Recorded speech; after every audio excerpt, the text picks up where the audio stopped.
Tuhan Yesus sedang melihat firman Tuhan pada hari ini, Selasa tanggal 30 September 2025. Yang sama dalam firman Tuhan, Esra 3 ayat yang pertama hingga ayat yang ke-13. Demikianlah firman Tuhan. Ketika tiba bulan yang ke-7 setelah orang Israel menetap di kota-kotanya, maka serentak berkumpullah seluruh rakyat di Yerusalem. Ayat yang 13. Orang tidak dapat lagi membedakan mana bunyi sorak-sorai kegirangan dan mana bunyi tangis rakyat, karena rakyat bersorak-sorai dengan suara yang nyaring sehingga bunyinya kedengaran sampai jauh. Demikianlah firman Tuhan. Bapak Ibu saudara-saudara sekalian saya cinta dan Tuhan Kristus, ya, firman Tuhan menjumpai kita semua. Ya, di hari ini Selasa tanggal 30 September 2025, di Esra 3 ayat yang pertama, ketika tiba bulan yang ke-7 setelah orang Israel menetap di kota-kotanya, maka serentak berkumpullah seluruh rakyat di Yerusalem. Jadi ini adalah orang Israel tinggal menetap di kota-kota yang diberikan oleh Tuhan. Jadi kalau kita sudah nyaman di suatu tempat, kita menetap di sana, baik di tempat kerja, tempat tinggal, ya, menetaplah di sana. Demikian juga bangsa Israel menetap di kota-kota, ya, maka serentak berkumpullah seluruh rakyat di Yerusalem. Ya, jadi mereka berkumpul di Yerusalem. Mereka bersukacita di hadapan Tuhan atas kasih-Nya kepada mereka. Yang kedua, maka mulailah Yesua bin Yosara beserta saudaranya pada imam itu, dan Zerubabel bin Shealtiel beserta saudara-saudaranya membangun Mezbah Israel untuk mempersembahkan korban bakaran di atas sesuai dengan yang ada tertulis dalam kitab Taurat Musa, abdi Allah. Ya, jadi membangun Mezbah Allah, membangun rumah Tuhan. Ya, kemudian mempersembahkan korban kepada Tuhan. Ya, jadi membangun rumah Tuhan kita harus banyak berdoa, membangun gereja, ya, rukun di dalam jemaat, ya, supaya campur tangan Tuhan cepat selesai membangun rumah Allah itu.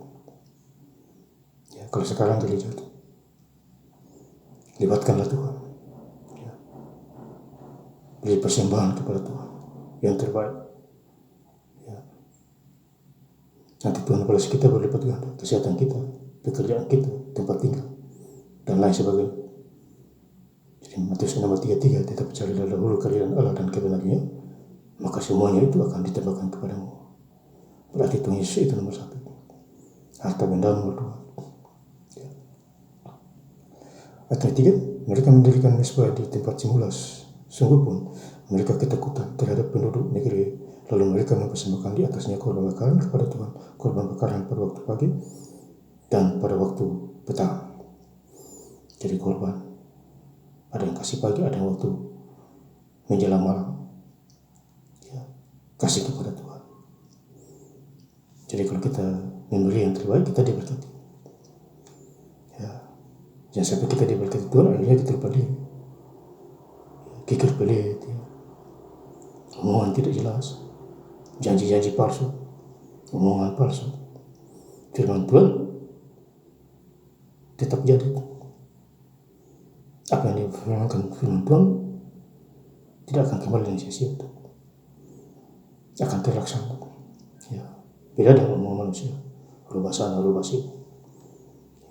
Itulah manusia, okay? Banyak kelemahan-kelemahan. Tetapi kalau kita berdoa terus, ada Roh Kudus penolong kita yang setia, ya, yang mengatur hidup kita, perencanaan kita, hari lepas hari.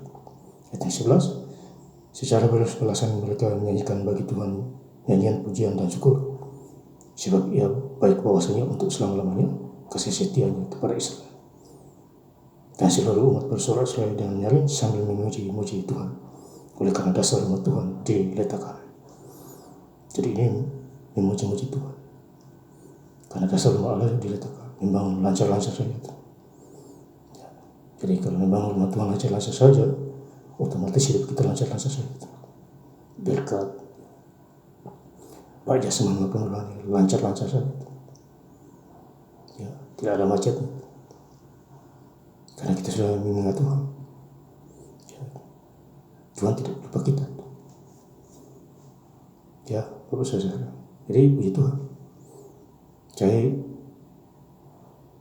baca Alkitab 3 tahun lagi ke depan sampai tahun 2028 kejadian sebuah.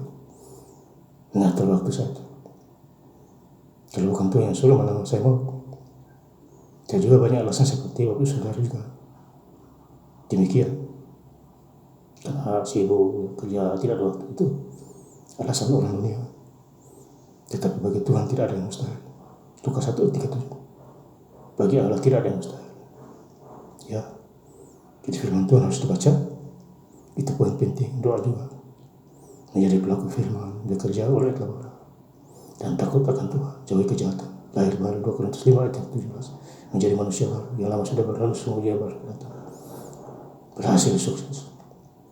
Ya, pikiran terbuka. Iblis tidak mau kalau kita makin dekat dengan Tuhan. Tetapi kalau kita tahu, kita mengusirnya dengan kuasa dari Yesus. Kita mengusir dengan nama Yesus. Setan pasti dia takut. Apalagi kasih firman Tuhan. Wah, tambah takut lagi dia. Soalnya kalau dia melawan, habislah dia. Ya. Jadi manusia harus kuat di situ. Kayak Amsal 13:13 dalam firman Tuhan binasa. Artinya mati. Ayat 13, orang tidak dapat lagi membedakan mana bunyi sorak-sorai kegirangan dan mana bunyi tangis rakyat. Karena rakyat bersorak-sorai dengan suara nyaring, sehingga bunyinya kedengaran sampai jauh. Dan ini mereka bersuka cita. Bahwa akhirnya kedengaran suara mereka sampai jauh. Ya, karena mereka mengagungkan nama Tuhan. Allah Ishak, Allah Abraham, Allah Yakub. Allah kita juga. Ya, makanya Yohanes 10:30, aku dan Bapa adalah satu. Jadi kita harus menyembah Tuhan Yesus dan hati jiwa raga kita masing-masing. Ya, nama Yesus berkuasa di surga dan bumi. Matius 28 ayat 18. Dan saya ingin lebih lagi membaca ayat firman Tuhan pada hari ini, Selasa tanggal 30 September 2025 di Esra 3 ayat yang pertama hingga ayat yang ke-13. Ketika tiba bulan yang ke-7 setelah orang Israel menetap di kota-kota, maka serentak berkumpullah seluruh rakyat di Yerusalem. Ayat yang ke-13, orang tidak dapat lagi membedakan mana bunyi sorak-sorai kegirangan dan mana bunyi tangis rakyat, karena rakyat bersorak-sorai dengan suara yang nyaring, sehingga bunyinya kedengaran sampai jauh. Terima kasih. Tuhan Yesus Kristus memberkati. Haleluya. Amin.